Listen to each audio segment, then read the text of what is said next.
दोस्तों 5 जनवरी 2021 यानी कि बुधवार को हमारे देश के प्रधानमंत्री नरेंद्र मोदी जी पंजाब के दौरे पे गए थे। पर उसी दिन अचानक ऐसा हो गया जिसकी किसी ने कल्पना भी नहीं करी थी।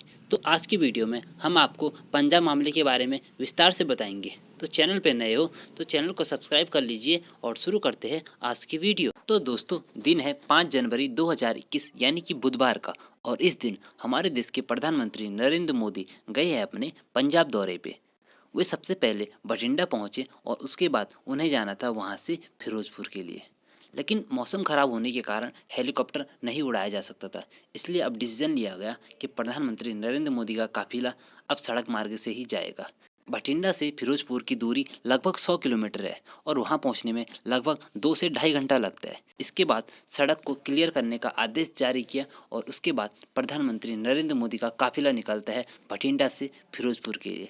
लेकिन आधे रास्ते में यानी कि फिरोजपुर पहुंचने से ठीक पहले पहले एक फ्लाईओवर के ऊपर ही प्रधानमंत्री नरेंद्र मोदी के काफिले को रोक दिया जाता है।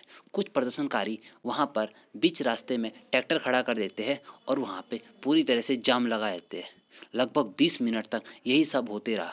इसके बाद फैसला लिया गया कि नरेंद्र मोदी जी का पंजाब दौरा कैंसिल करना पड़ेगा और फिर वापस बठिंडा पहुंचे। और वहां से जाने के बाद प्रधानमंत्री नरेंद्र मोदी ने एक ट्वीट किया जिसमें उन्होंने लिखा था कि अपने सीएम से धन्यवाद कहना कि मैं जिंदा लौट आया। आखिर देखिए क्या वजह रही होगी जो यहाँ पे प्रधानमंत्री नरेंद्र मोदी ने इतनी बड़ी बात कह दी। ऐसा नहीं है कि इससे पहले कि मोदी जी कभी किसी जाम में नहीं फंसे, लेकिन वहाँ पे सिचुएशन कुछ ऐसी रही होगी जिसे देखकर उन्होंने इतनी बड़ी बात कह दी।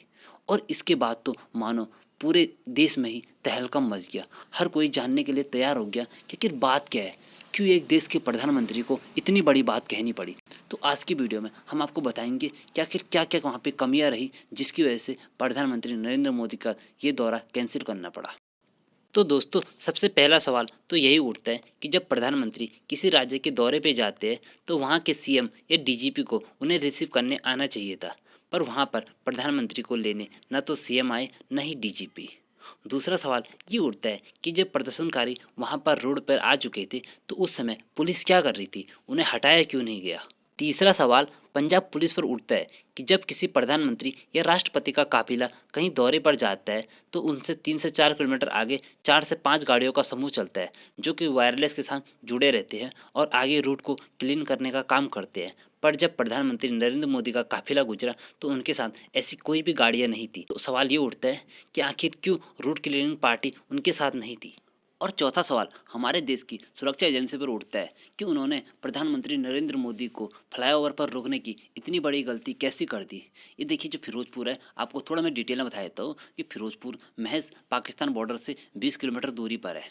और वहाँ पे जिस तरह से आंदोलन हो रहे थे उससे कुछ भी क्या हो सकता था वहाँ पे। और सामने देखिए अगर मान लेते हैं कि आंदोलनकारियों की भीड़ में कोई और भी वहाँ पे आ जाता है और बाई चांस हो ना हो अगर वहाँ पे गलती से अगर कोई फ्लाईओवर को उड़ा देते हैं बम से ग्रेनेड से उड़ा देते हैं तो देखिए कितना भारी नुकसान हो सकता था इस चीज़ का। ऊपर से 20 मिनट तक प्रधानमंत्री नरेंद्र मोदी वहीं पे बैठे रहे। लास्ट में उन्होंने ट्वीट भी किया था कि जिसमें उन्होंने लिखा था कि मैं अपने सीएम से धन्यवाद कहना कि मैं जिंदा आ गया। तो देखिए कहीं ना कहीं जो उन्होंने ट्वीट किया था उससे आप अंदाज़ा लगा सकते हैं कि वहाँ पे देखिए सिचुएशन कितनी क्रिटिकल हो गई थी। हाल ही में हमने अपने देश का एक रत्न विपिन रावत जी को खोया है, तो हम नहीं चाहते कि आगे किसी के साथ भी ऐसा हो। उस केस में भी कुछ कुछ ऐसा ही हुआ था, नॉर्मल कंडीशन थी और अचानक पता नहीं क्या हो गया कि इतनी बड़ी दुर्घटना हो गई। और हो ना हो अभी हाल ही में जब प्रधानमंत्री नरेंद्र मोदी उस फ्लाईओवर में थे तो उस टाइम भी कुछ दुर्घटना हो सकती थी। भगवान का लाख लाख शुक्र है कि वहाँ पे ऐसा कुछ हुआ नहीं। और सुरक्षा एजेंसियों को भी इस बात का ध्यान देना चाहिए कि किसी भी वीआईपी को आप फ्लाईओवर के ऊपर ना रोकें। उससे पहले अगर आपको रोकना है तो थोड़ा सा कहीं सड़क पे रोक लीजिए, उससे पहले रोक लीजिए, लेकिन वहाँ पे बिल्कुल ना रोकें। तो गाइस ये थी आज की वीडियो। उम्मीद करते हैं आपको वीडियो पसंद आई होगी। मिलते हैं एक नई वीडियो में।